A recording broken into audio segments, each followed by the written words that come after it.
What is going on, everybody? This is Saints and welcome back to another video on my channel. Today, what we're going to talk about is Watch Dogs. A lot of you guys wanted to hear my impressions and thoughts on it since I did play about 5 or 6 hours at the Ubisoft offices a couple of days ago. So that is what I'm going to do today. Now, I'm still sick, so if I do sound weird, that is why. Hopefully this little bug that I caught goes away soon so I can sound like a normal person again.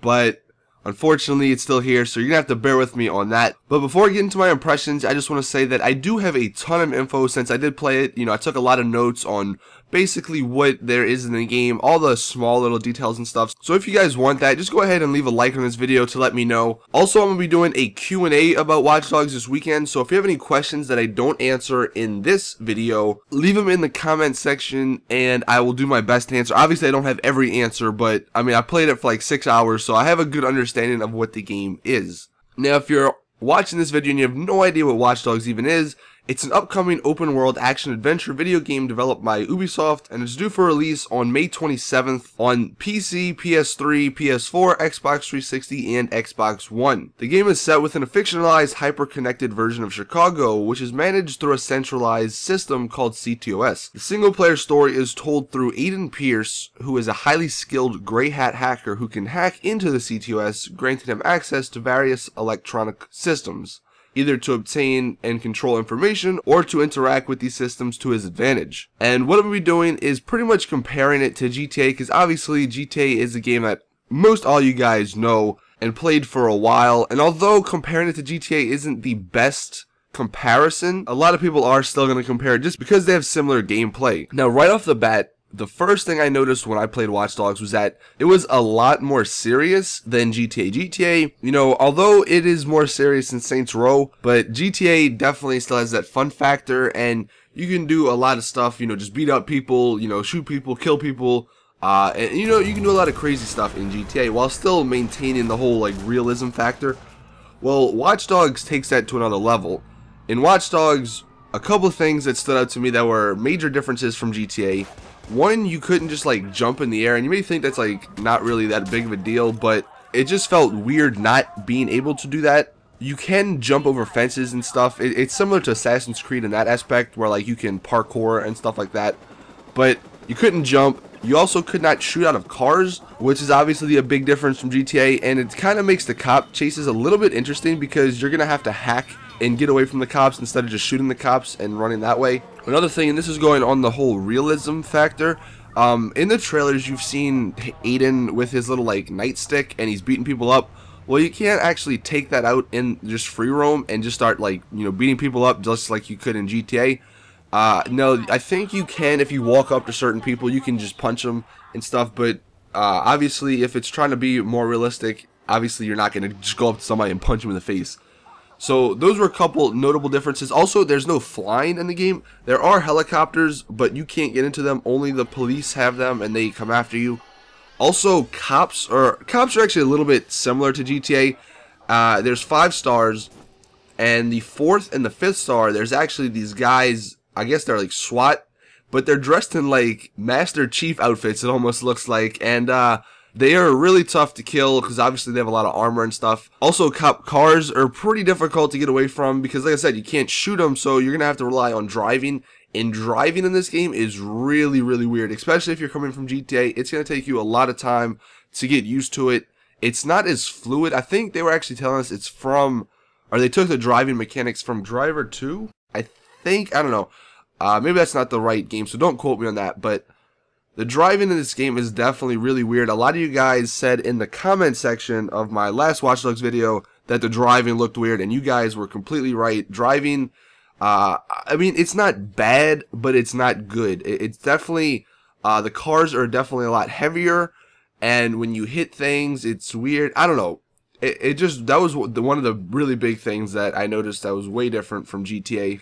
It wasn't as fluid, I guess you could say, which that is definitely a big thing. But this game, like I said, it's not trying to be a GTA. It's trying to be its own game. And honestly, I would compare it more to an Assassin's Creed type of game, just set in a modern day time with cars pretty much, because obviously Ubisoft made Assassin's Creed, so Watch Dogs is going to be really similar. Now, as for the free roam, I didn't really play too many missions because I wanted just to get a concept of the free roam and how that works, because pretty much the missions, they're going to be pretty good. I mean, I played 1 or 2, and the story seems fantastic. You know, I'm definitely going to play this game to see what happens in the story. It's a good story, but the missions, and I think this happened in Assassin's Creed 4 or 3, I don't know, whatever the last Assassin's Creed was, it just seemed like a lot of this stuff is repetitive. Like, there are a lot of events that happen if you're just free roaming, but it's pretty much all the same thing. Now, the one thing I will give Watch Dogs, and this is from next gen, like hardware and stuff, every character in the game is a different person, which is awesome. GTA, that was one of like the big things that was kind of like, really, when you saw the same NPC just walking down the street like 70 times in different locations. Where Watch Dogs, and what's pretty cool is since you have like your phone and you can hack, there's a profiling mode, and each person has a different description, you know, a different income, and it's really good. And I really like that, because although these missions, and what I'm saying by missions is that, like, for example, there were like, if you want to be a good guy, you can go help out when people are getting like robbed, or some sort of mini crime is happening on the side. You can go to them, and it's a different person, you know, kidnapping or stealing money from a different guy each time. It's not like the same thing over and over again, just in a different location on the map, and that was really cool. But there were a lot of pretty cool side quests and stuff. I mean, at one point I saw a QR code, and I was asking the developers about it, and they said that you have to like find and match QR codes, which seemed pretty interesting, just as something extra to do. And obviously they had a bunch of like collectibles and stuff that you can find, and what's actually pretty neat, and like I said, based off of Assassin's Creed, in Assassin's Creed there's a bunch of towers. If you climb up to, you can do like the eagle eye thing, and you unlock more things in that area that you can see. Well, there's actually similar stuff to that in Watch Dogs, and basically there's like these little red markers on your map, and if you go to that and you hack into it, I think you got to climb up, you know, some sort of building, hack into the inside.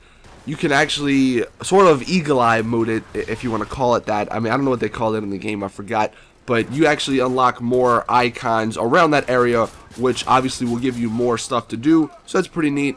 The one thing that was actually really cool about the side missions is that they don't just give you like money, or it's not like pointless. A lot of the side missions, if you actually complete a good amount of them, you can unlock different cars, different guns, and a bunch of different other stuff that they had in the game. Like I said, I have all that information in notes and stuff, so if you want to see that, just let me know in the comment section. Another thing I want to talk about is the map size. I mean, I don't know exactly how big, but if I were to base it off of something, it's not as big as GTA. I think if you would compare it to GTA 4, it'd be kind of similar. I think it's probably a little bit bigger than GTA 4, but in the same sense that GTA 4 was, I think it was 2 islands or 3, was it 3? I think it was 3 islands. I don't know, I'm blanking right now. It was a couple islands with like water in the middle, and that's kind of how this game is. There is boats, so you can drive in, you know, in the water, which is kind of cool. But the map size isn't overly big, but there is a lot of stuff to do in the map, so you're not just going to be like wandering from one side of the map to the other and not having anything to do. Overall, my thoughts on this game is that it's gonna be like Assassin's Creed, as in a sense that it's going to be good for like a week or two, and then once we beat the game, I don't think it's going to have the replayability factor that GTA 5 has. The online mode seemed a little weird because there's a bunch of different options, but the free roam, which obviously that's what a lot of people like to do in GTA, the free roam in Watch Dogs, I think, is only 8 players, and it's just free roam. Like, there's no missions, there's no, I guess, bounties, if you want to call it that. I mean, there's that in other game modes, but not in the free roam. At least that's what the developers were telling us. We never got to play free roam, but that is what they said. And again, the story is going to be fantastic. You know, I can already tell that just from playing a couple of the missions in the game. And single player is going to be really good, but I really don't see it having that replayability factor that GTA 5 and a couple other games, you know, they have. So that is my thoughts. Again, if you have any questions, let me know in the comment section. I'm going to answer some of those this weekend. And if you want to see some more Watch Dogs videos, just let me know in the comments. But anyway, hope you guys enjoyed. Like the video, share it, subscribe, all that stuff. And as always, it's your boy Stan, I'm out. Peace!